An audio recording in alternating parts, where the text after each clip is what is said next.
this is for you and whoever else wants to watch it later on, but we're talking about common concerns, common objections, you might say. We've started out our meeting a little bit already, and we're dealing with, this is what's on the screen. See? It's two houses. And the question is, I want to buy a house before I sell mine. That's what we're talking about. We got Karen over here saying, I'm already dealing with this and it's not been much fun. Now, we do have forms for this. Standard form says sale of buyer's property, not currently under contract, or not under contract, I think is the actual term. And then what the other one says, sale of buyer's property, currently under contract. So those two addendums exist, and they're for the purpose of doing this. But what I want us to be prepared to do under the heading of these concerns is just to be able to respond to them in advance. Now, I practiced this a few times. It's fairly simple to me. But I had to see this one 5 or 6 times and practice it myself over and over to get it clear in my head so that I could use it. But when it comes up, just like Ginger said, you know, we do that routinely. We have special forms for it. However, I think it would be prudent for us to take a few moments and think about the consequence of going one way versus another. In other words, one way is you just get your house on the market, you sell the house, then you buy one. Other way is you buy one, and then you go back and sell yours. And you see if you can work that guy, help persuade that guy to work with you while you're selling yours. So let's pretend, and there's the words right up there. I put them on there for us to remember. Because let's pretend our magic is they're a seller. They're sitting there right now as a seller. But I can pick them right up and put them over here in the buyer's shoes with the words, let's pretend, in just a second, and get them in the mindset of I'm now the buyer. And what would you do if you were the buyer now with your project? So let's look at this. This is the one we're buying.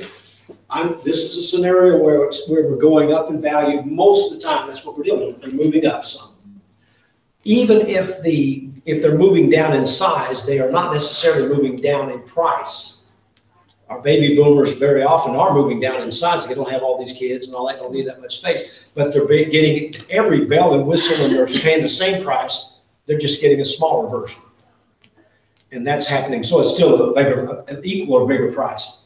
But let's just pretend, I'll let you do it, that we're moving up. Typical transaction, people are moving up about 52 to 60% over and above what they already have. So that's the best I can do. I don't know if that's about 60% above what they already have, but this is what they already have. Nice house.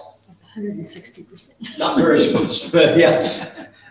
I'm just pulling them off of I go to, browse pictures, and there they are, houses. So let's talk about this. Now on the page, I've got sales price with a contingency, sales price with a contingency, both of them. And so what I would do is basically say, listen, let's think about the process in here. Because you're going to guide me in terms of how you want to do this. Some people just do not have the ability to take the risk of putting their house on the market and not have a house to go to. That's understandable. Some people cannot imagine doing that. And furthermore, they think, gosh, my house is so fantastic, it's going to sell in 3 days. And then I'm going to be out there in the street. And I'll say, what part of the street? And they're always there on the edge, out there in the gutter part of it. I'll be out in the gutter in the street. No, you don't have to be, but let's talk about the dynamics of it.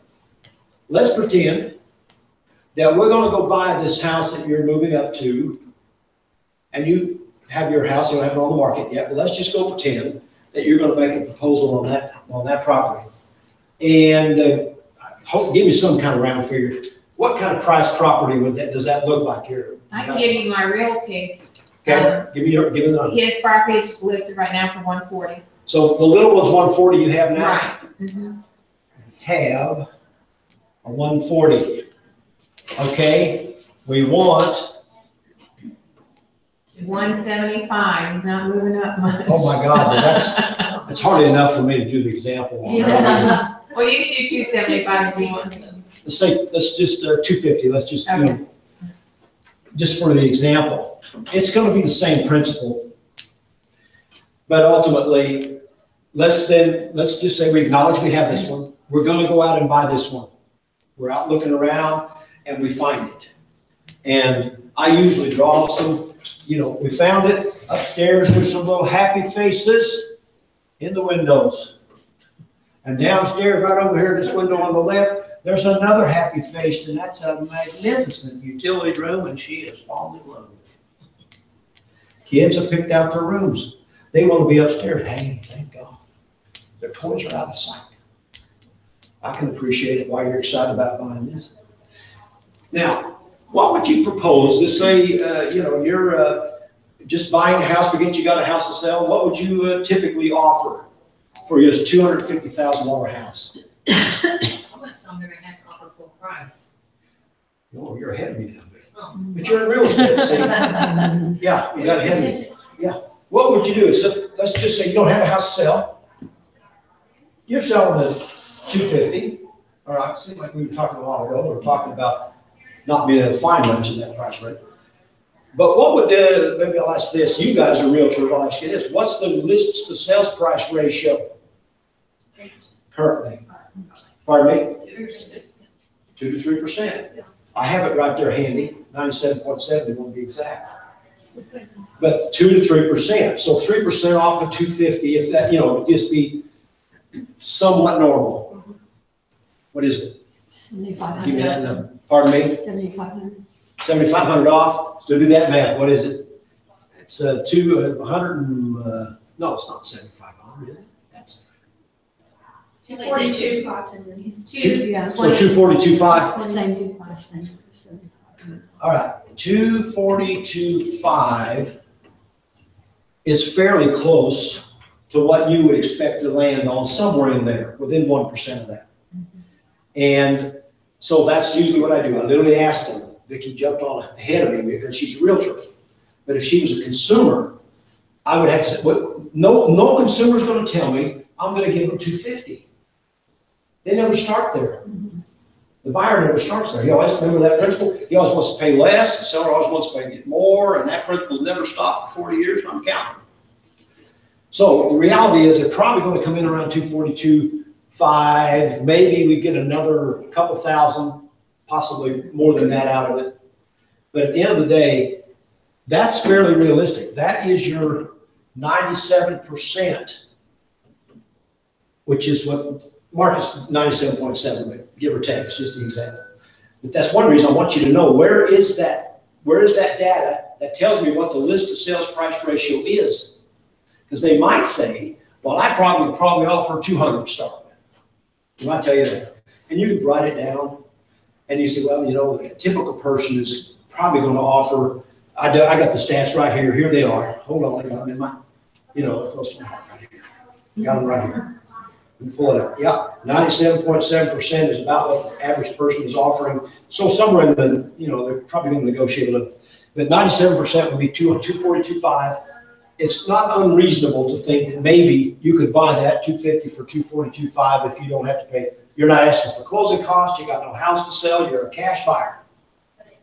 Well, that's a perfect buyer. Perfect buyer. Now there you go. So those. You're the perfect buyer because you got your ducks in a row and you got yourself pre-qualified. You're just the same as a cash buyer if you got a pre-approval letter. I'm not saying pre-qualified, pre-approval. You're already approved. Just need to plug the house and the appraisal in and we're done. That kind of buyer. Your seller very well might take that. Okay? Now, let's go then pretend we go back here and you're the seller. So then you're the seller, your house is worth 250. And I come along and I say to you, listen, I fall in love with your house. My kids love the upstairs bedrooms. My wife actually likes that utility room. And I like the yard. And I want to buy your house. I'm going to give you a 242.5 and I've got a house to sell. And I'm going to put it in the market as soon as I can and sell it. Now, how do you feel, Mr. Seller? You're the seller. What do you think? Are you still interested in 242.5 yet? No, they're gonna hold out for better. And that was Vicky's point, right there, because she's been down this path. They're going to say, listen, I'm not taking 242.5. But I'll work with you. You say you got forms for this? I'll work with you, but I'll work with you. I'll take 250 and I'll work with you. We'll put it on a contingency and make it subject to the sale of your house. How's that sound? It's fair market value. I did the CMA myself. You know, I mean, I've got the comps. It's worth 250. So give me my asking price and I'll work with you on this contingency. That is realistic. Now, why? Let's say some of this is scripted, some of it's just conversation with you guys, but why? If it's contingent on this sale, why should you not get less than 250 if that's fair market value? Well, you're to the advantage, the ball's in your court, We make if you're it the seller of the contingency. Yeah, They're doing you a favor to hold it. they're doing you a favor, number one, and number two, they cannot sell it to another buyer with a house to sell for any more than what they took. That's all done. Right. So if somebody else comes along, you took 242.5 subject to the sale of this house. Somebody else comes along and says, yeah, I'll give you 250 subject to the sale of my house. You can't take it.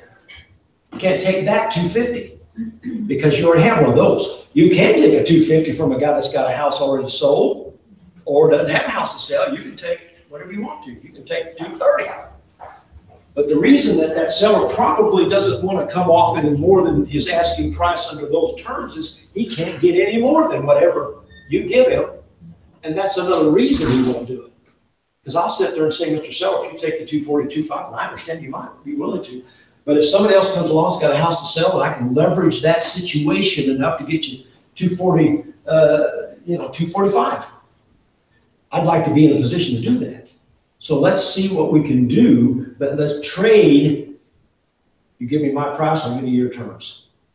And make that the deal. Now, I'm only talking about this side of the transaction so far. Yeah. Yeah, it seems like a really good deal for the seller because they can still market the house, but I don't know about you guys, but when I'm shopping for my buyers and I see the word contingency, and I have to tell my buyer that it's already under contingency, what do they feel like? They're like, I want something that, I don't want to pay full price. I don't want to. Well, and in fact, I mean, they don't have to. They don't have to, but here's the dynamic here, and that's what you make a good point, and that is, you can negotiate this all the way to the end, get it fully agreed upon, and it's still subject to this guy having 48, 24, 48, or 72 hours to get out of the way or buy it. And he might just decide to buy it, which then you've negotiated it, got your hopes up, the smiling faces turned to frowns on your guy, the second one, because now he can't buy it because that first guy exercised his first right of refusal and bought it anyway. So why go through that when I don't even have to show you that house? Right. I'll just show you these other houses that you don't have to deal with that on. So it does affect the showing traffic on it. It doesn't with me if I read that and I have a non-contingent buyer. Yeah, no, that's right. You know, But you're not going to show it if you've got a contingent buyer. But if you don't have if you have someone that's already got their house sold, or they don't have to sell a house, it still might be something to hesitate with. Yeah, I mean, if your buyer has a house to sell, then yeah, you would want to mess Sure with wouldn't that. show it. I'm not sure. I mean, I think. But if they've already sold their house, So you're saying, Vicki, that if you have somebody that doesn't have a house to sell, and we pull it up and it says this has got a 72-hour or 48-hour in there, you're basically saying, well, let's not even hesitate. Because- I show it. yeah. You know, it may not be the house they want anyway, but if it is, let's do it. Okay, so then if they do it, and the first buyer goes ahead and decides to drop his contingency because he can buy it without selling his house, where are you? I never knew that. Oh, there we go. I have a comment. Okay, sorry. Okay, hang on. Okay, if she comments, that's just kind of interrupting my flow. I have recently, done it where you can call it realtor and say, well, without what you can disclose on, say this person has a house to sell or not, or, the listing realtor who has it with the kick out.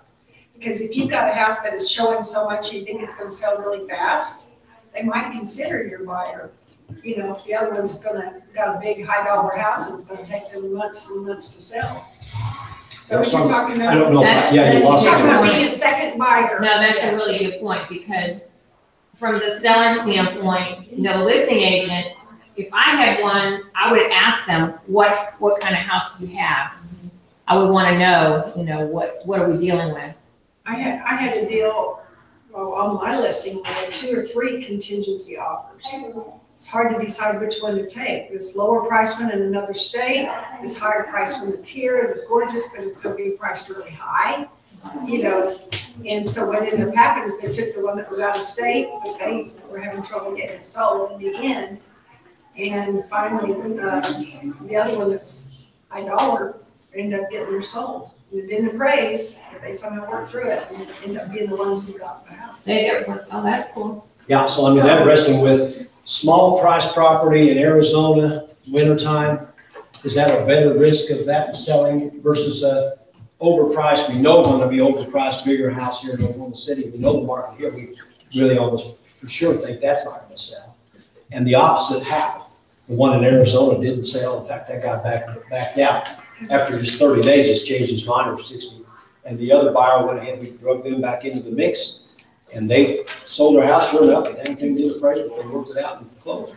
Did they come back as a contingent buyer or just as, okay. Yeah, contingent buyer, still. But it sold quicker than what was The expected. house you had listed didn't appraise?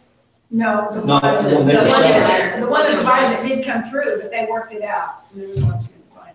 Anyway, is that what y'all were talking Yeah, about? kind of. Do you It's still that want scenario this you're talking contingent or about. not? I know the transaction you're referring to, Yeah. obviously. Well, so, but I have checked into it. If I've got a buyer that we think their house would sell really fast, I'll go ahead and check into it. If the buyer just thinks they just have to see it.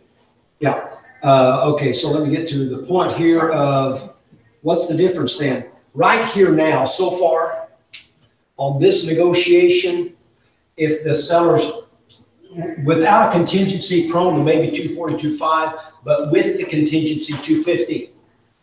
So there's my blanks. Sale price with contingency, 250.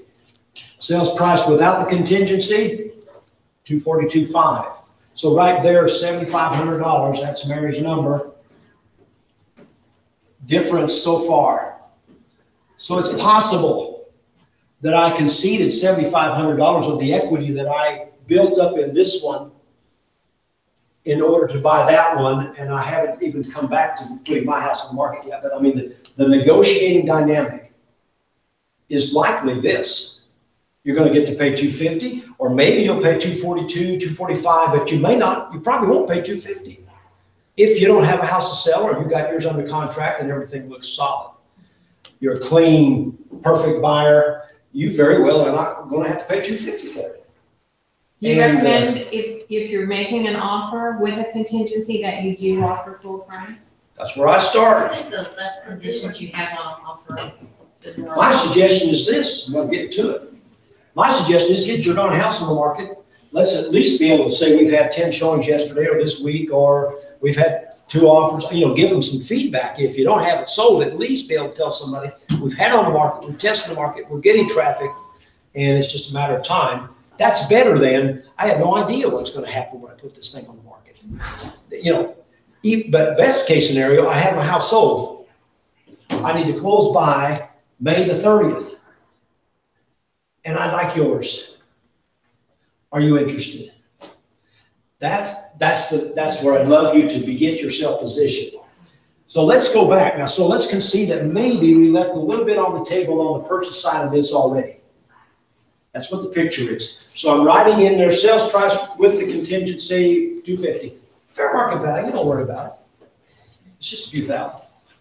Sales price without the contingency, maybe 142, 145, whatever that figure is. But it's going to be a $5,000 difference, one way or the other there in that negotiating position. It's going to be a $5,000. It may not be $7,200, but it's going to be at least probably $5,000. You conceded because you got this house to sell. Now we're not done. I got to go back over here now and put this one on the market. So we've conceded this much so far, or so, Mr. Seller. So I'm talking to Mr. Seller, and I'm going through this with them, and just having this conversation with them and saying, Can you understand the disadvantage you might have as a buyer? As you stood in this, let's pretend that you were in the seller's shoes and they made that, you made your offer and you weren't even interested in it. You weren't interested in taking $242,500 for your $250,000 house as a seller when we pretended you were the seller. Now, let's go back and put yours on the market. It's a nice house, you've got a nice tree. No garage. No garage, well, that's why we had to move over here. I mean, and there's, here's the good news. This seller was willing to work with us at $250,000. Hallelujah, they did actually accept our contract. That's not given. That's not automatic. They don't have to take it and say, I'm not taking any contingency offers. I just want somebody to go get your house sold and come back and talk to me. That's what they could say.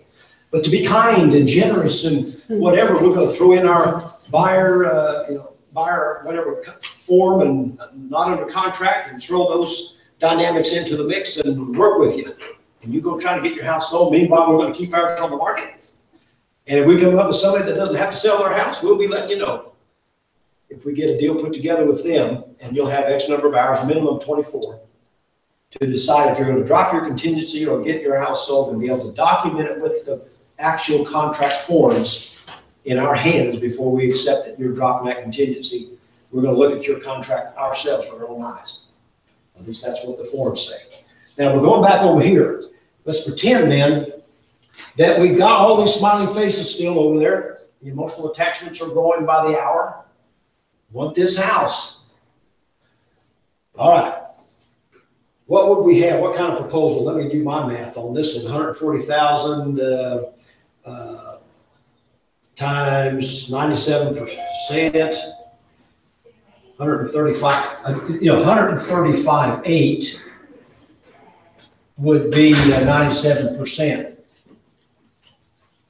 So if you had a $140,000 house and somebody brought you 135,008 clean buyer cash, would you be prone to taking it? I think you would. Always. I got two, I'm going 3, 4. I got the room's almost to get a majority here.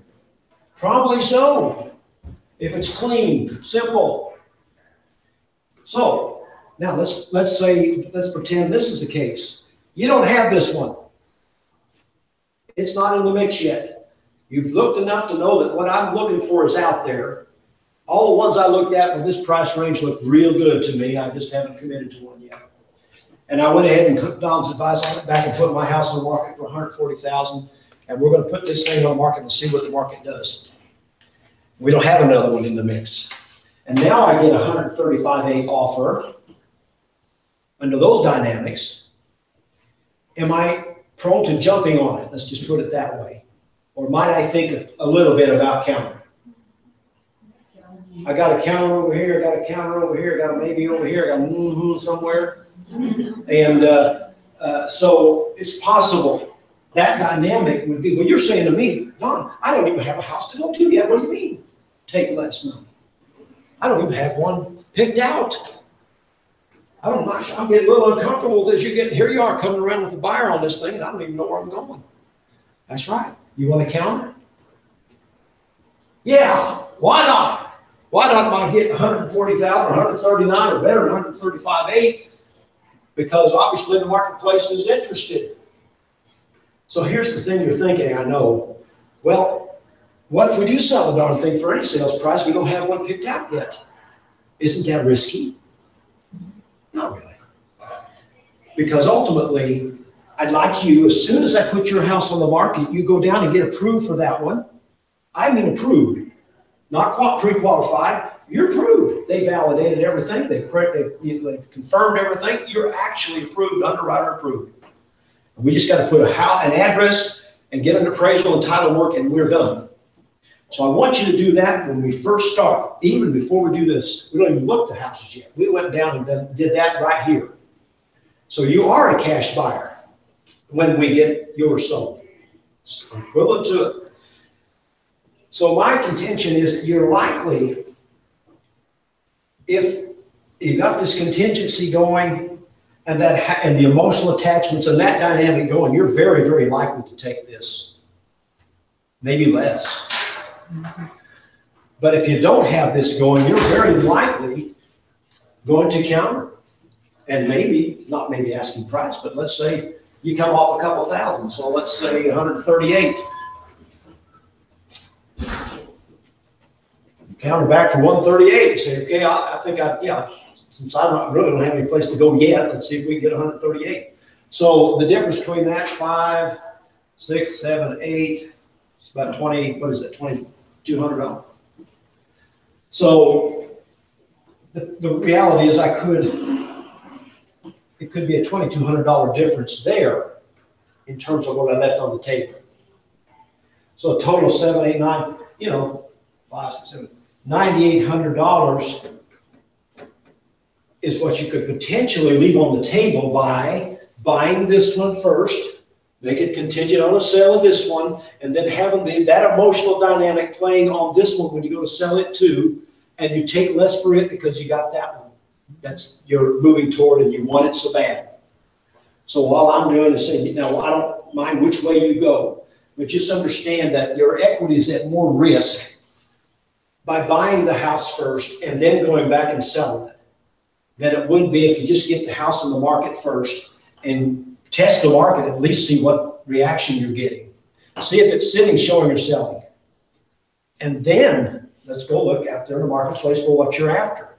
And if you're looking for a needle in a haystack house, let's not do this.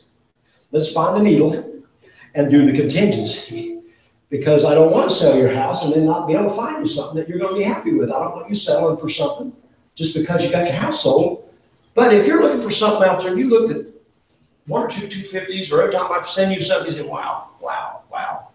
I love what I'm seeing. Well, that's safe. Let's go. You're going to find something you love because you're looking in a price range that is matching what your expectations are. Yeah. Okay, so I have a question right now because I'm dealing with a cash buyer. When I go in to make an offer, do I tell the listing agent that we're dealing with a cash buyer, or do I hold that in my little cards, to? That's a good question. The technical answer is you probably don't tell them unless you're authorized to. A broker relationship act says that the terms are confidential. Right. As far as what are the terms that somebody's offering. But you can tell anybody anything that they authorize you to tell them. And I would probably say, yes, I want them to know I'm cash and I'm clean and it's simple. Okay. But I need them to give me something in writing that says, yes, I authorize you to tell the people that I'm offering cash terms. Now, they'll see it on the contract. It's right there on the contract when they get it. But on one hand, they know you've got them, like I use, when I'm using the mortgage, sometimes I can use that as leverage because I'll say, we're approved and, we're really getting to the top of it. And I get really good results that way. But if I've got a cash buyer and I tell them we've got cash, of course, I'm not going to have to leverage anyway because I don't have a mortgage I'm dealing with. But, like a loan. But the people, anybody would prefer cash over any financing. That's what They want cash. So, that's the bottom line. That's why I want you to get them pre-approved so you can say, these guys are as good as cash. Here's the pre-approval letter. This is a pre-approval subject to appraisal and title work. And that's all the conditions there are on that letter. That's the same as a cash buyer. But a cash buyer in reality is a notch better than that. Because if this guy that's pre-approved loses his job, he's no longer a cash buyer. But the other guy with cash can lose his job or anything else happen and he's still a cash buyer. He still has the money. So that's a better sort of person. But this little picture is just my best way to basically say, let's try to persuade them to get their house on. When they call you and say, I'm looking for a house, one of your questions right away is, are you working with another realtor? And do you have a house to sell? If that answer is one of them is, I've got a house to sell, that's where my mind goes. All right, does it matter how much you get out of that house? You have a certain amount that you're going to put down out of proceeds from that house, or does it matter? And I'm probably going to put some money down with what the proceeds are. Would it be wise for us to see what the proceeds might be? Why don't we start there so that when we go out to look at houses, we know how much you've got to work with to put down So we can calculate your loan amount and payment accurately, rather than just be totally speculating on that all at once. What time's a good time for me to pop by and see what your house is? That's where I'm going with that. Then we have this conversation.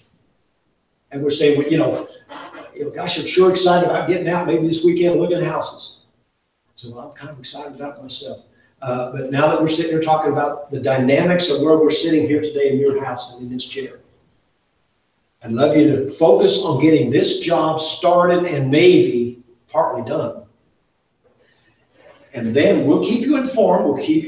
We'll send you the stuff that matches your criteria, meets your 5 must-haves, and you're like to have some of those, and we'll send them to you. I'd love you to get in your car, drive out, take a look at the neighborhood.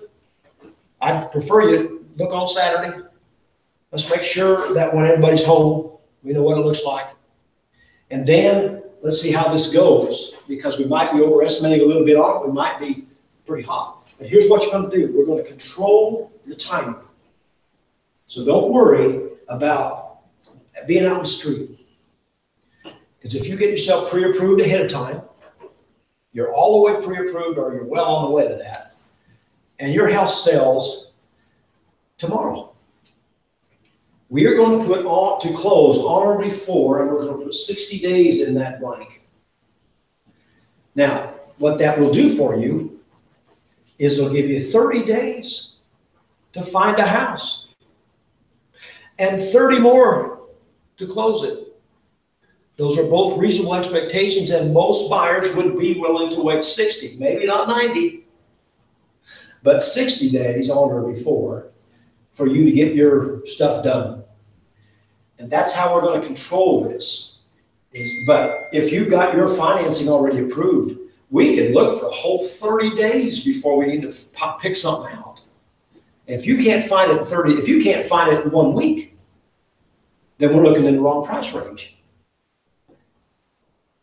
Nothing. This just not big enough. This just not big enough. This one just not.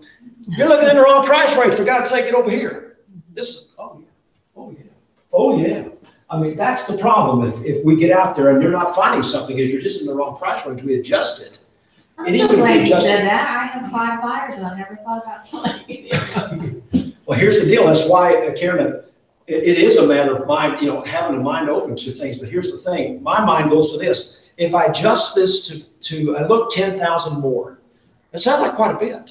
Mm-hmm. But 10,000 at 4% interest or so, 3/8 to 4.5 in that range, 30 years, is $50 a month. But it's not even $2 a day. It's a little less than $2 a day at $50 a month. But you're raising your price 10,000 to get into the right price range. You are looking at $50 extra a month, but that's a couple dollars a day. And I notice you show up with Starbucks every time we go out. And if you could just cut that habit back, we're covered. And I don't, man, I don't mind. You probably don't need to, but he probably ought to do something about that. The one he's got. You guys can talk that over later on, because you got $2 right there every day. I can solve it.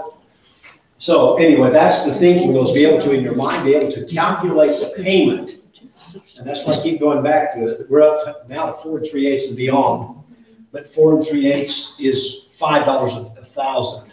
So for every $1,000 you add to their price range in your head, you can add $5 to their payment. And that's what the difference is. And so if you do that in your head, they think, oh my God, they've been doing this so long, they can figure the payments in their head. And I can take somebody brand new day one and they can do it in their head. Now, when we get to 6%, I'm going to have to get you good at $6 a thousand.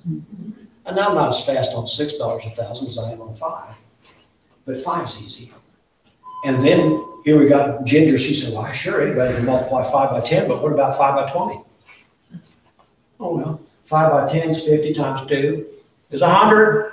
Okay, if you can do 5s and 2s, you can still do it. So that's my approach. But all that comes together. What difference is that? It's that many dollars a day or whatever. All right, that's my presentation on this right here. The let's pretend is magic. You just step them out from the seller to buyer, on whichever one you're talking about. and let them tell you what's the number, and then just use their money.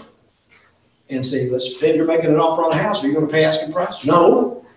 Well, how much you go? Well, I don't know. Let's go, well, the marketplace somewhere around 97, 98% of asking price is what they're actually getting. I don't know that's where to start. But that's the range that I would think you probably ought to be in. And, so. Heard you say this in the last, since I've been here, but what you've said before, and I learned from you, is, I just tell the people, you end up putting yourself in a weaker negotiating position. That's precisely what we're talking about. Yeah. The weak negotiating position makes you pay $250, Higher for that. not $240, $250. Weaker negotiating position. And then weaker negotiating position again. Less. And you do that both places, it's $8,000, $9,000, $10,000 of cost you simply because of the direction you're coming from. You've got the horse behind your cart. So that's So- just kind of been an easy way of saying it, on both ends, you just finding yourself in a weaker negotiating position in both cases. You haven't gotten the answer. So this is a long way around to say that. I went to a lot of trouble to create that We could have been done in 30 minutes. picture. Here, take this picture and tell my I long like story. this. This is pretty good. But that is, you just take a picture and just And do you these keep it- numbers. Well, no, people are visual, so that's a really good. Yeah. Good save. Making it She's right. Yeah, I know, but that's. Now, She's like, never mind. yeah, I appreciate it. That's exactly right. So it is a negotiating position conversation. That's exactly what it is. And that's why the dynamic is not in their favor. But here's the deal, we don't mind. It's your 9,000. They get And if crazy you with don't- us when that one doesn't sell. Yeah. Yeah. But ultimately, do you want yourself through all the trouble of buying this one and then this one's not selling? Or would you just put this on the market, it's not selling and you don't have that mess yet? I mean, just the dynamics of just that, because you've got a lot of work. Now you got to wrestle with, do I do inspections or not? Do the order the appraisal or not? All that stuff is now a part of your dynamic. If you don't have your house, if you got your house sold, you don't think twice, you go over the appraisal, you get your inspections done, you just get on with it. But if you don't have your house sold, you got to manage those dynamics of your contract because it says you're going to do inspections in 10 days and you're going to, order the appraisal, same thing. And You all get that. people afraid to, say, well, I'm afraid to put mine on the market, then I won't have a place to live. So kind of my script for that was, well, okay, let's get you set up on the search and let you see if there's something out there. I don't mind showing you one or two. However, unless your house is on the market and we know what's going to happen there, you're going to be in a weak negotiating position in both cases. Yep. So, Yeah, Karen. Okay, I'm starting to learn these little code words that listing agents do when you're trying to negotiate.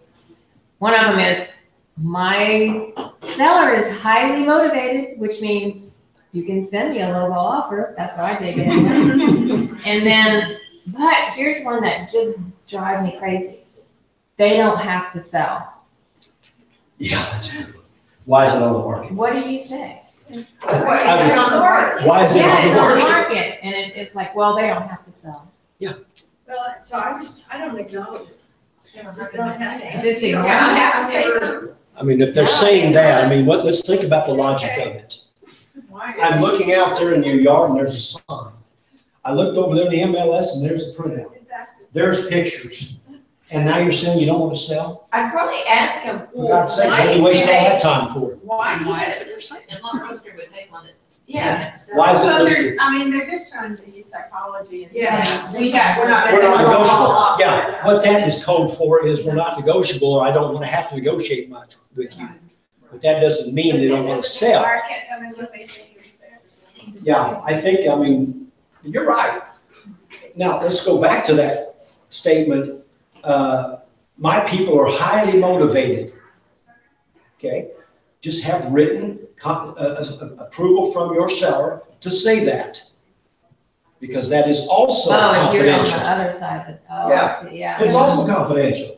motivating factors are right in the Broker Relationship Act, and they are listed. There are 4 of them, and one of them is motivating factors. Oh, that's a good point. Oh, are you allowed to disclose that? Wow. Yeah, well, and our default position is they must have written authority to say that, because if they don't, they got to deal with that. It's not my problem. I'm now free to go tell my person, you disclose it to me, it must not be confidential. They told me they're highly motivated. Let's drop our offer. We're going to come in here. Let's drop them if they're really motivated. I mean, that's the net effect of that conversation. Yeah. So you better have that, and you should, or you're supposed to by law, have written approval to say that or to disclose it. Otherwise, that's considered a confidential matter. So you create all these opportunities for me to just, give us direction that's on purpose rather than just, not even thinking about what we're saying. But that is literally, it's the third of 4 confidentiality. There are 4 of them. One of them's price. One of them's terms. We had that a while ago, the cash one. One of them's terms. Well, the next one, the third one is, what are the motivating factors? Moving to Houston and they got to be there by, or whatever the motivating factors are, they are confidential until you have written approval, authorization to share them. And you can share anything as long as you got authorization. So why would terms stay confidential if they're right there on the contract, on the? Well, here's the deal. You put them on the contract and you say, we're offering, going conventional on our contract. But we could go cash. Okay. But we're not disclosing that yet. Let's see what we can get on conventional and negotiate that. And then maybe at the end we say, you know what, we've changed our mind, we're going to go cash. But we negotiated it with better terms maybe because you were offering to pay us closing costs or a variety of other things. And if you knew we had cash and we verified we had plenty to pay it, because you're going to ask me for a letter that says you got the money. So the letter said, yep, they got it. I So don't say want to you go disclose in and that you maybe, say- and so that's a maybe. So that means that if you go in and you say, okay, you might make a lowball offer with a conventional loan, and they say, no, we're not going to take it, then you could go back and say, would you take cash? Yeah. The same offer? Yeah. Because now you're right, then it's on the form. A while ago when you were saying, do I disclose cash or not? Well, if you wrote the contract, you did. But before you wrote the contract, you didn't disclose what the terms were going to be. But that's an example of how it might play out where you don't want them to know that you have it. But in most cases for me, I would probably leverage that. In fact, I've got cash. Make the buyer look as strong as I can. All right. Any more questions about that? Does it make sense at all? It's tricky. It's a little tricky. It takes practice to get this to where you can just get the numbers, but I put the blanks in there so that you know this. At the end of the day, what would the sales price be with my contingency and what would it be without it? And see if you can determine that, at least have a conversation on both of them. And then understand that on both of them, your number's going to be lower with the contingency on both of them than it is without the contingency on both of them. That principle, if you get that, then see if you can figure out how to play with it, with the numbers. But I used to just draw it. I never had the pretty picture. I just drew it on a piece of paper and said, well, here's your house right here, and I draw it, and then I draw the bigger one they're going to move into, and I draw the faces in, and just talk while I'm drawing. And that's the net effect would be, well, you're going to probably negotiate less on both of these if you hook this up backwards. But it's okay. It's okay if you do, because I've got the forms that handle it.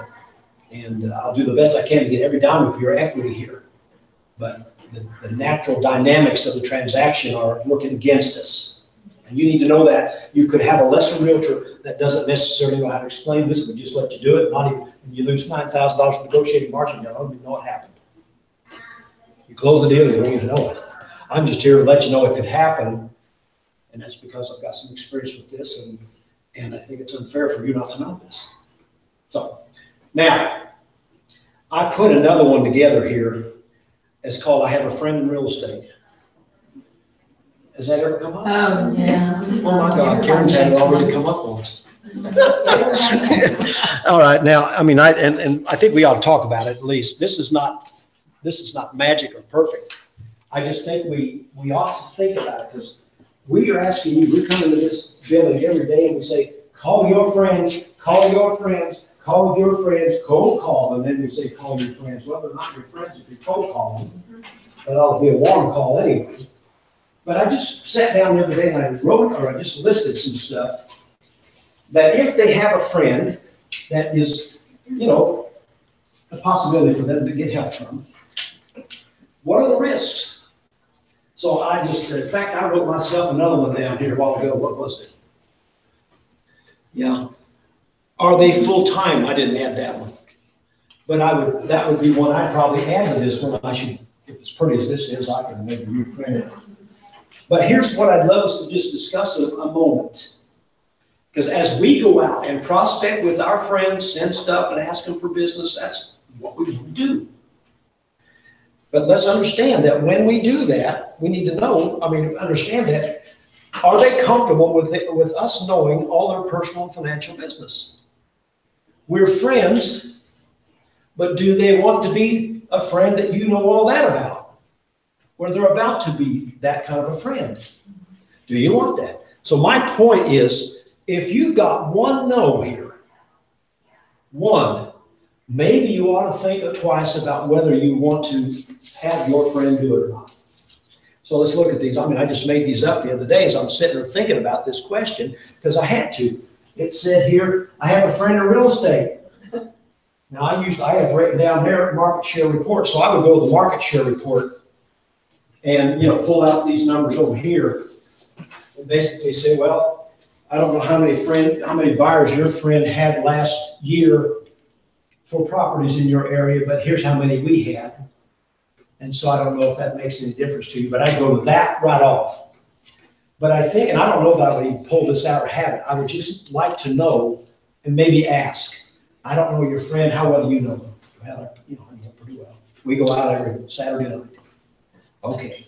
Well, I'll bet you know them, you like them, you trust them. I'm making that assumption, am I right? That's number 2, yes. If they're a friend, that should be true. Now, the rest of this, so I'm going to get at least a yes on that one. But are they comfortable knowing all my business? Will they tell me what I need to hear or just what I want to hear? We've dealt with our friends. It's hard to tell them what they need to hear. Harder to tell a friend than it is not a friend. It is. Yeah. And that's how we can present it. You can say, you know what? I've been in this situation before in those shoes, and it's a little bit harder to, want a level, but you tend to skew all the numbers up a little bit because you'd like the best possible thing to happen because you love them. But can they level with you? Here. Are they okay with telling me disappointing news? Appraisal came in low. Inspections got a lot of stuff on it. Title work got a problem. The buyer's approval fell through. How comfortable would they be in saying and then telling you that? Would that put them in pain? Probably would. Here, I'm okay with risking the friendship. You could say, I'm asking the seller. I'm okay with risking the friendship over a transaction. Yes or no? I got a 1 at the bottom. Are they okay? You might be perfectly good. That's not that big a deal. They're not my friend anymore. It's okay. I got plenty of friends. That might be their attitude. But when you ask them, they may say, yeah, I got a problem with it. I don't want to risk that friendship. So I think that, I don't know how we present this, but I just think we, in the conversation, basically ask those questions a little bit, at least some way, weave it in, and use your own personal experiences. Just to say, when I handled some transactions recently with one of my close friends. I'm thinking of that transaction right now that you just described, the 2 contingencies, that transaction, close friend, and how the weight of that house not selling, and then the weight of that dang house in Arizona not selling, and then the weight of they got this one on the market, and that appraisal we know is going to be low on us, weighed, and so it's over. Hallelujah! We can go have dinner now, and it's a good experience. Otherwise, it's a dinner where it's 1,000 questions about why is my house selling, friend. Oh, they were So- okay, they were great. They were great. They were. But still, it was pressure. There's still stress on the relationship, and that's the point. There's still stress. Will they level with me about the value of my property? So that stuff, I just listed these, and then I add that one down there. What was it? Are they full-time? Are they full-time? I mean, somebody that is a friend, that is part-time, is not available to serve your buyer's calls 8 to 5. It's gonna be evenings or weekends, and that old buyer just gonna call another realtor and find something else, or maybe, they might look at yours, but. You know, one of the things that I wonder when they say I have a friend in real estate is if somebody has offered them a deal. And I usually ask them, are they offering you a discount on their services? Yeah, if they've got a friend, and that's, They may not be that good a friend, but they're friends because they're gonna give me a deal. they like them more since they got this discount. So that's a fair question. I'm not sure what they say. What if they say, yeah. If it's a good house that I really wanna list or whatever, I'll say I'll match it. That's what I say. Okay. Well, that's a fair response. It's a fair response, depending on what it is. I'm not gonna match 3% or probably 4, but maybe 5 I might, So anyway, that's why I'm bringing these up, is that I just wrote down 26 common things that come up. These are just 2 of them, but they come up over and over and over. And I just love you to just have the confidence to know before they come up how I'm going to respond. And you got this, I have a friend all the time. So I just love you to just think a little bit. What's the dynamic of that? And at the same time, I'm saying, now call your friends. But understand those dynamics still are playing out even then, whether it's a friend or not. The one thing that's important on that list is I know them, like them, and trust them. That's enough for us to do business. And so that's why we say, call your friends. They already like you, trust you, and respect you. And we need to help make sure they remember you, or otherwise they're going to lose somebody. You promise them at the end of this deal, when we work together, you will know me, trust me, and be my friend. You'll get a brand new friend. I think sometimes, Lisa Williams used to say, we're gonna be married for 45 days. And you better like me, it's true. That's exactly That's a right. good thing to say. It is. That's why I'm saying, don't take more than 180 listings, because you might not want to be married that long. And, let's make the conscious choice to extend it after that, because at that point, if it hadn't sold, there is something wrong. Yeah. What's your thought on this? I was gonna say, sometimes people say that though, because they don't know, like, or trust me yet. That's precisely right. And so it's still my responsibility to be kind and helpful and support them in that decision, because they may come back later and say, I like her. There's something to that. They might be just saying, I got a friend, but I think it's fair to ask, who is it? Right. And how well you know them. But it could be they're just telling you I have a friend, or yeah, I'm working with a realtor because I don't really know if I like you. That's true. That could be it. So it's prudent to be kind and knowledgeable and helpful, even if they have a friend in real estate. Because ultimately they may come back and say, you know what, Cammie had that ad.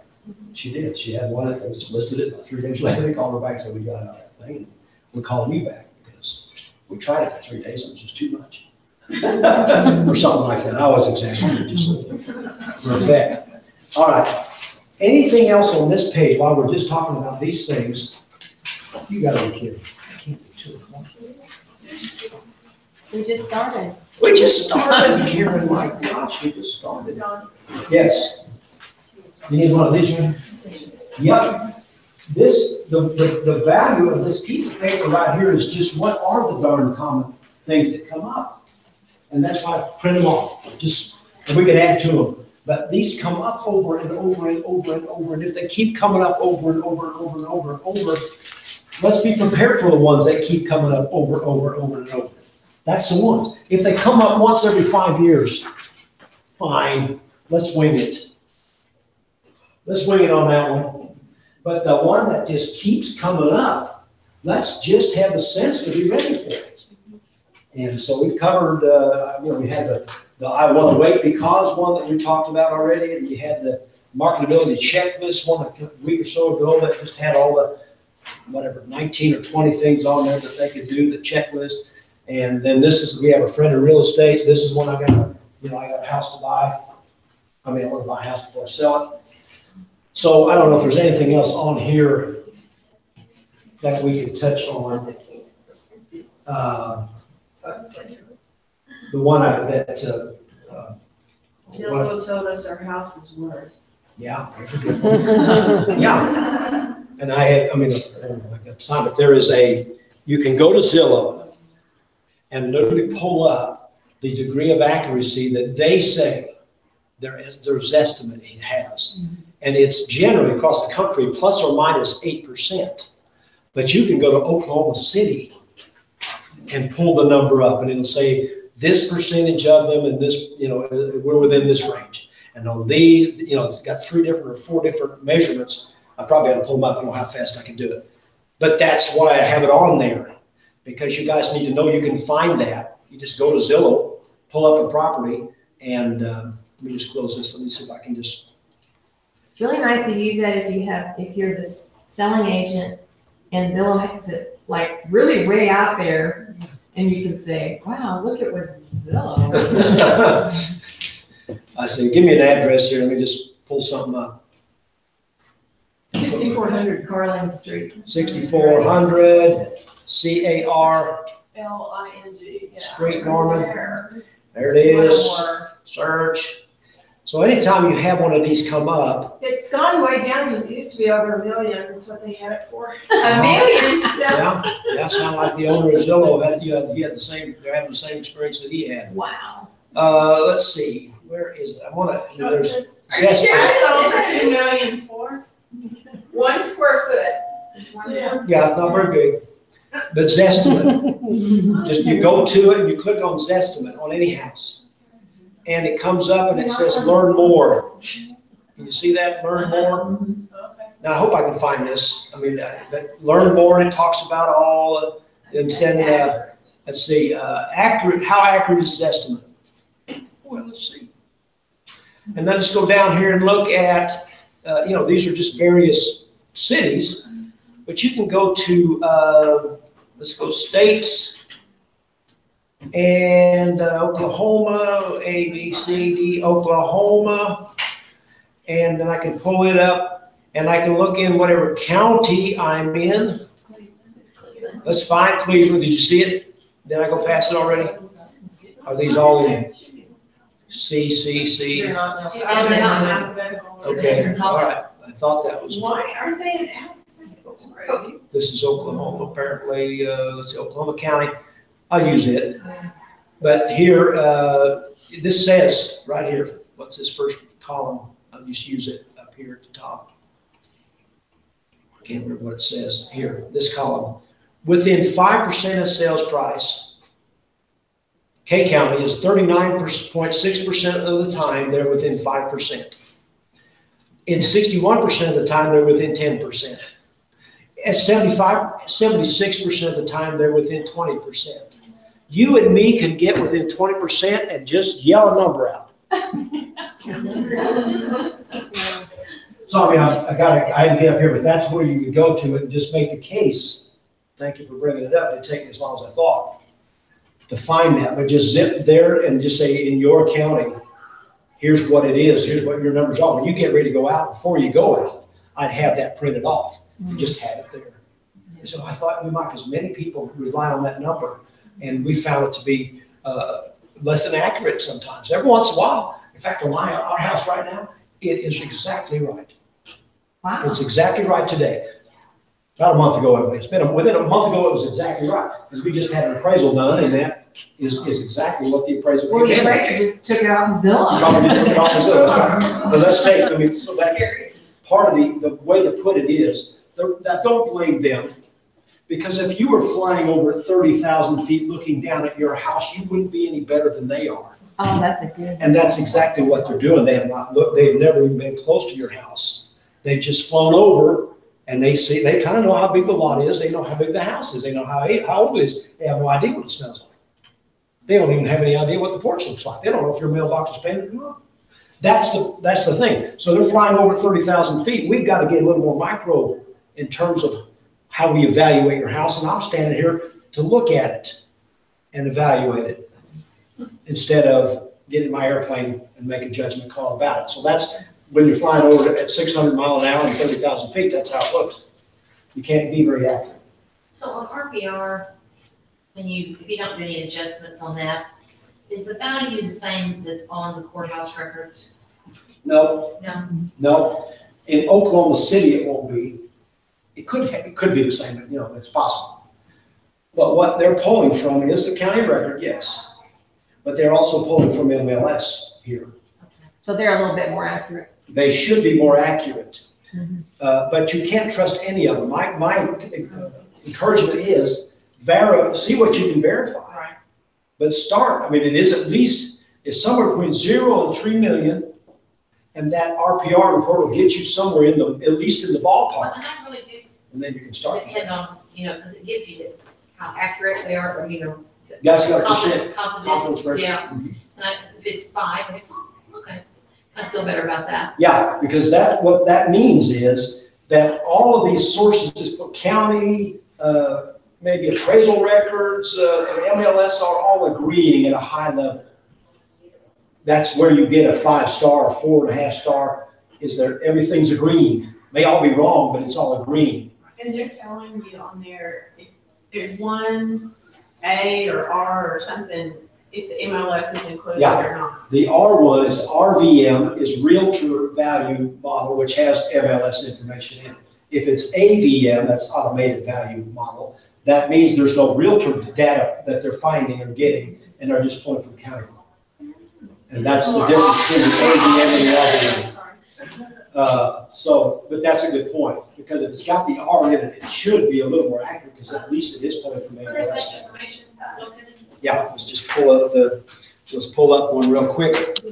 I find it to be high though. It seems like every single house that I look at, it's got. It could be. Yeah. I don't trust them. I don't trust them, Except for my own house, because it doesn't have the right square footage. all right, let's see. So here's one that's got the 5 stars, but, oh, you were looking for it. Right here. Last RVM, that's Realtor Value Model. If that's got the R in front of it, it's got MLS data pulling. Okay. If it's got an A in front of it, it does not have MLS data pulled into it. And then it's just ignored. Yeah, so this is just one I just pulled up, and that's, yeah, and this one was high. No doubt about it. But ultimately, it was pulling from Realtor MLS data. Don't you love that range? Yeah. 108 to 132. Yeah. Yeah. It's just so close. They've really narrowed it down. Yeah, that's why I don't trust it at all. But let's get started and then see what we can validate.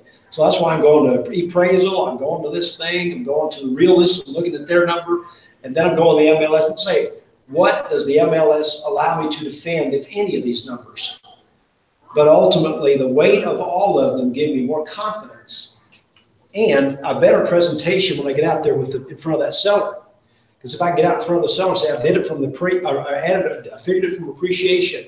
I ran my automated stuff, Zillow and all of these, and then I pulled the MLS and I did this and ran these, and my conclusion is, as opposed to, I pulled 3 comparables up and this is what I think, which is what you're competing with. So as we said last week, differentiate yourself, and one of the simple ways to do it is just do more calculations. But who was it sitting in this chair a while ago? It was Sabrina. You asked me about it. How do you do the absorption rate? And that's another element of this. We need to touch just real briefly. How many actives are there of what you've got? And then that other calculation, you guys, I know have heard me say this a dozen times. Karen, I don't know if you've ever heard me say it. But you take the actives, and then you take unchecked actives on your MLS printout, and you check pending and sold, going back 90 days. And you find what that number is. So let's say the actives were 60, and when you pull the pendings and solds up, there were 36 of them. But then you divide the 36 by 3 because you want to know how many a month. So that's 12. So you can say there are 60 properties on the market and 12 are selling a month over the last 90 days. We need one of those 12 to buy yours. So now it becomes a question of not pricing, but positioning.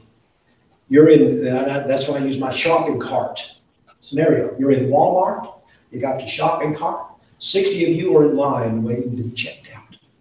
12 of you get to be out every month. Do you want to be toward the front, the middle, or the end of that line? Well, I'd like to get out of here as soon as I can. I hate standing in line at Walmart. Yeah. Okay, well, we need to price it so you're in the first 12 and not in the last 60 or the last 12. So now it's a conversation about, okay, here's your competition. Where do you want to position yourself? Where are you? You want to be in the front? You better be the best price.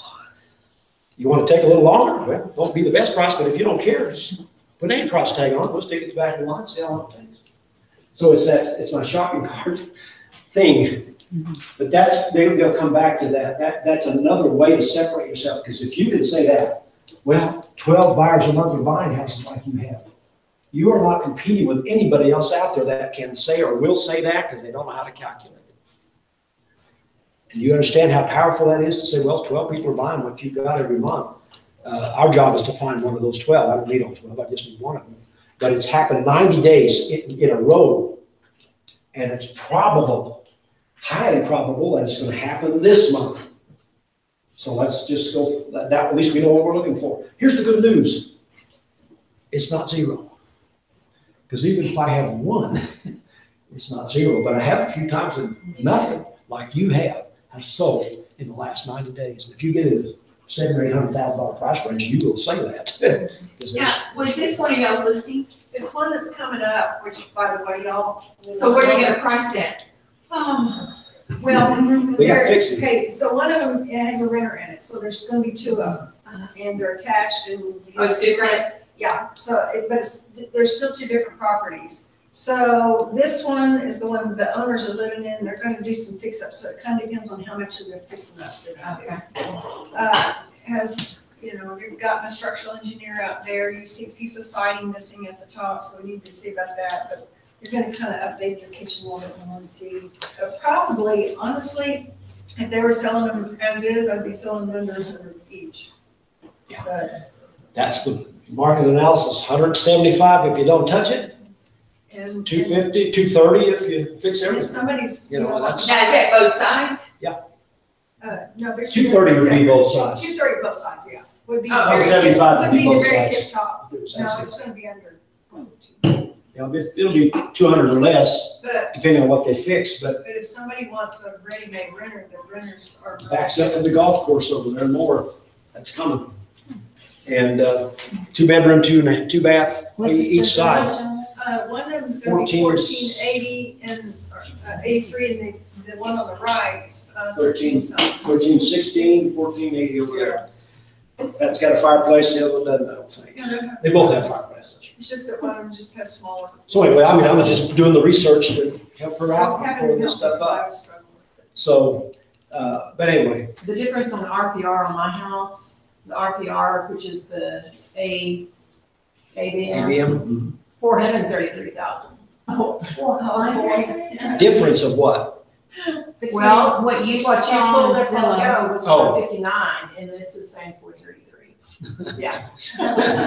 Well, Is that a listing you have? No, that's my house. Yeah, no, it's just my house. yeah, that's back One over the star. stereo. Yeah, but it's the AVM instead of the RVM. If anybody's interested in doing an open house or helping, it's kind of late for me to be asking and putting it in for this Sunday, but I need to do one on my Riverdale house at some point to see, Contact Tara. Okay. Yeah, well, we ought to show it to them. They gotta go, but I think I have the MLS pulled up here. And I kind of wondering if I should do one on my other one and, more. Let's just go right here real quick, Matrix. $80 for this class, free licensing class. I don't care down in the. I think it's gonna, I don't know which building it'll be in. But it'd be- It'll be on the campus here, yeah. The pre-licensing class that was in our mailbox. Yeah, it's Dale Bays, getting ready to do one in what's starting first of June. Active listening, let's get it pulled up real quick, reel it down, right there. Right Oh my there. goodness. Leslie's. Wow, I just wanna go visit that house. Go anytime. Man, you frick, that's I want, she said she liked you. Oh, that's the one that looks like Caesar's Palace on the inside. Oh, God. Yes. It doesn't look like home though. I mean, I'm sorry to say that. It looks like a Well, you hotel. can live in the garage. That's what Howard did. That's his man cave, you know, he's got. Oh, really? He like, and one of the garage doors has a pull down screen, It's gorgeous It's place. nice. That's a million. But Leslie and I did it on a Saturday one time, just because he saw a neighbor doing one on Saturday. We had one little guy come through. I don't think Saturday open houses are No, ever. it was worth it. And It's like a mini vacation just to go there. It's Yeah, gorgeous. You know, I can't tell, but it almost reminds me of that big house I had in Kingswood. It's beautiful, but it's really out of date. I mean, it's got a lot of It's faux surprising, stuff, and I just feel like you just have to have that vibe. Well, it's got the gray, that's gray, right? That people like. The tub is new. Oh, I don't know, it's, but the thing is, it's a Just three like bedroom, that. because the office upstairs. That's the way it was. Yeah, a lot of those. So, one upstairs, you know, can be changed to. The closet is like this bedroom. Oh, I see. Took pictures today. It's pretty. Can you quickly tell me, you know how they say the 3 T's in real estate, you put it on the market, you pray it sells? I feel like that's what I'm doing with my listings. I need to know what the other ones, I mean, I do open houses, but what else is there besides that? Well, we have a 5P program and the 3, you're talking about the 3, which we put it in the, put a sign up, put it in the MLS and pray it sells. Right. So if you prayed already, we've got 3 at least. But the other 2 are, prospect for a buyer and price it properly. So, I mean, the key is pricing ultimately. Right. But at Keller Williams over at Bold today, they are calling people for sub honors, expired listings, so on, prospecting, looking for people to buy. Well, that's our 4th P, because they won't get a call from any other company in town, but they'll get hounded by us. And that's when we can say, well, my God, we're the 5th, what's going on? You're the 5th Keller Williams agents called me today between 11 and 1, or whatever it was, because we're looking for buyers. We have a 5P program, and we promise people we'd be looking for buyers, and that's what we're doing. Have you had a call from any other realtor in town? No, I don't think I have. Well, there's the difference. If you're thinking about moving, maybe you ought to call us, because we're not sitting around hoping it sells. Is there any other thing I need to do as far as like putting it on some website somewhere, or just Keller Williams covered it all? Syndicates out to about 350 websites as soon as you put it in the MLS, and it ends up on Keller, from there it ends up on the Keller Williams website. Right. So, no, I don't think you can pay any more exposure. It's a pricing issue. Right. And that's the thing, sitting, showing, selling. If it's sitting, it's a pricing issue, it's just 3 to 5%. If it's showing, it's a pricing issue, it's 1 to 3%. And if it's selling, you're not asking me about it. So there's the mindset for me anyway, is where is it positioned in those 3 notches? And that then tells me what percentage we're off. So $140,000 house in the Piedmont area in a nice neighborhood Yes, I do. with 1,300 square feet. How long do you think that would take to sell normally? I haven't done the numbers, but I can tell you this, it'd take something around 10 showings. 10 to 15 showings is how long, and how long is that going to take? Depends on how fast are they coming now, Pretty to some slow. degree. So, I mean, that's, How can you tell, like, she said, from showing time, how can you tell when somebody shows you how? well, I mean, I just yeah, have on it set up showing, automatic. yeah, showing time should have It'll a still report. tell you. They'll tell you? There They you send get you on a there. video? She's asking, how do you show my house, it's got to settle automatically? Mine's automatically. Even when I do go and show, it'll tell me. You haven't set it Yeah, up. put it on the, just, It'll is there a show way to it. show it on the MLS? It'll alert you. It'll send you a text or email. Those, However way you choose. Go home. hold, 1 year is, Even though you have it say go and show, it'll still tell you. See the showing time? Showing time. right here, all right, I'm on showing time. Showing time, click on showing time. Okay, over there to the left, is your showings, look up, well, those reports would work. Oh, okay, yeah. Go to, yeah, Which It one? tells you, go down to reports. it tells you, Yeah, reports, and then listing activity report. And then there's your listings. Oh, Click cool. on whichever one you wanna. Talking right all down Yeah, did Chris going to do On the all last this? one. Getting ready to close, okay. Well, you're happy again. Okay, and then just keep scrolling down, we do this, I like to do the feedback right there, it shows you who all showed it, when they showed it, and it was feedback. This show. You guys published it too. I would also get the app, because you can tell. For you. Now, there's an app that says showing time out. Say yes. Get you all this. You get it. Oh, Dawn, remember the appraisal I told you was 7,500? I'm waiting to hear the rest of that story. They approved within 2 months. Just your app store. All right, so two, Yes. If you want to read it,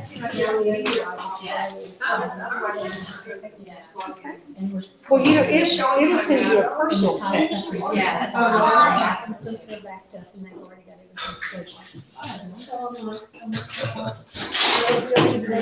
I haven't heard back to one of our counties, wants me to spend on or not.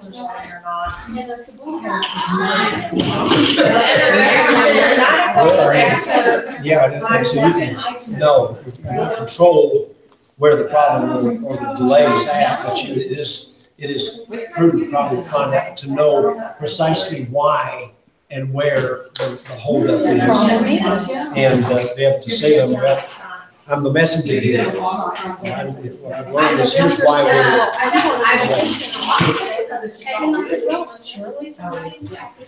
Now, if you got is it your buyer? Yes. Yeah, so they can, the seller can pre-sign. And they can do it, you know, before she goes on vacation.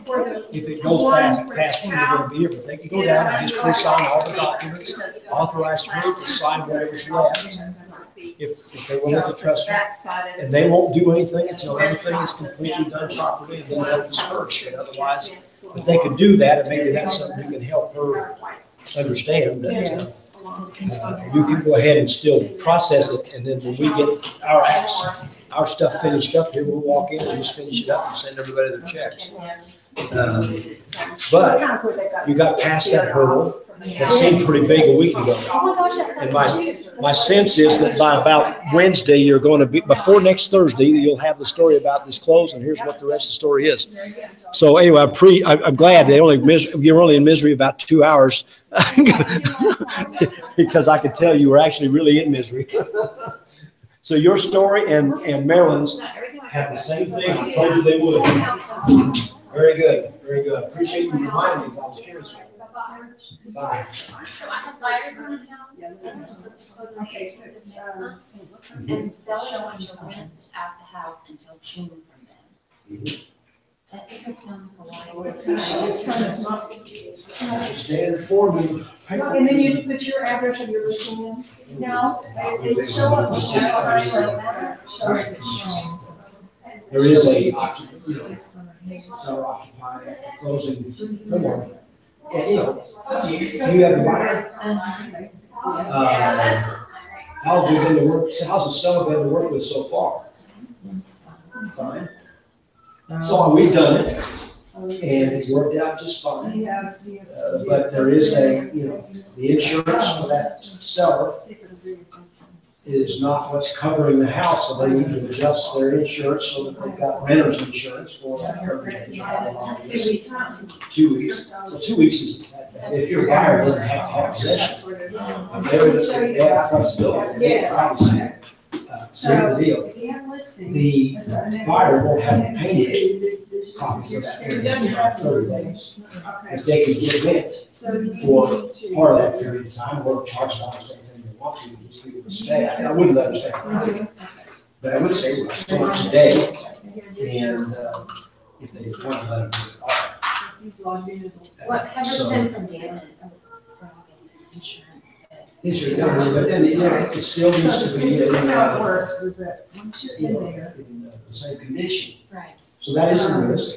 you'll That if get they do some damage notifications to to it, this. Now you get a text. while they're responsible for it. And he said, "Mom covers that." Yeah. So here's my listings. Yeah, it deals with the insurance issue, it deals with the, most of the dynamics, it would be good just to look it up and just read it. I think my buyers may do it, And there's an obligation to do it. but it'll be difficult when it comes in. Yeah, exactly. So coming back to the key, what Pass and I'll show you. what is Well, we the, just. to get out? Oh, it's not, Here's like feedback, this is my son. it goes to 60 days. Probably goes to 50 days. And so you can pull up. Because they need an extended time. They're school teachers that want Oh, yeah, they've been striking, so they haven't had time to get ready to move. I see the problem now. Hey, are you good?